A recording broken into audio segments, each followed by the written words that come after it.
دوستو، جب ہمارے نبی پاک صلی اللہ علیہ وآلہ وسلم کا دنیا سے پردہ فرما جانے کا وقت قریب آیا تو آپ نے حکم جاری فرمایا کہ تمام لوگوں کو مسجد نبوی میں اکٹھا کیا جائے۔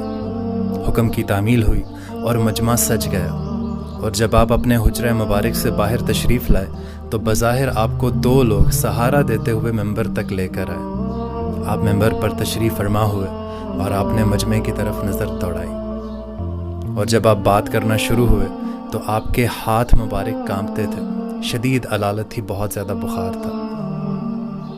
آپ نے مجمع سے مخاطب ہو کر کہا کہ میں نے یہاں پر کوئی نیا حکم جاری کرنے کے لیے آپ لوگوں کو نہیں بلایا۔ اللہ تعالیٰ نے اس بندے کو اجازت فرمائی ہے، چاہے تو دنیا میں رہ لے اور چاہے تو میرے پاس آ جائے، اور میں نے یہاں سے جانے کا ارادہ فرمایا ہے۔ پھر آپ نے فرمایا کہ اے صحابہ، میں تمہارے ساتھ رہا ہوں، تمہارے ساتھ وقت گزارا ہے۔ اگر میری زبان سے، میرے قول سے، میرے فعل سے اگر کسی کو کسی بھی قسم کی کوئی تکلیف پہنچی ہے تو وہ مجھ سے بدلہ لے سکتا ہے۔ آپ نے یہ نہیں فرمایا کہ مجھے معاف کر دے۔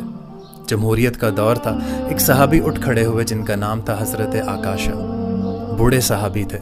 عرض کرنے لگے، یا رسول اللہ، جنگ کا ماحول تھا، آپ صفے درست فرما رہے تھے، آپ نے میری ننگی پشت پر ایک درہ مارا تھا، مجھے بدلہ چاہیے۔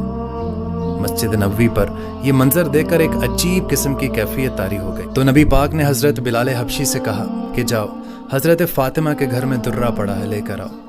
حضرت بلال حبشی اٹھے بوجھل دل سے، حضرت فاطمہ کا دروازہ کھٹکھٹایا اور کہا کہ نبی پاک درہ مانگ رہے ہیں۔ حضرت فاطمہ کہنے لگیں، کوئی جنگ کا ماحول نہیں ہے، کوئی قیدی نہیں ہے، درہ کس سلسلے میں چاہیے؟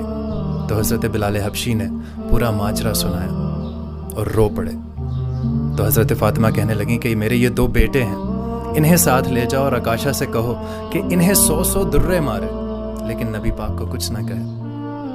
حضرت بلال حبشی دونوں نواسوں کو لے کر نبی پاک کی بارگاہ میں حاضر ہوئے، اور آپ صلی اللہ علیہ وسلم حضرت بلال حبشی کو دیکھ کر فرمانے لگے کہ مجھے پتہ ہے کہ فاطمہ نے تم سے کیا کہہ کر بھیجا ہے، تم وہیں پر بیٹھ جاؤ۔ آکاشا کو درہ دیا گیا۔ آکاشا درہ مارنے کے لیے آگے بڑھا تو اسے محسوس ہوا کہ پیروں کو کسی نے ہاتھ لگا کے روکا ہے۔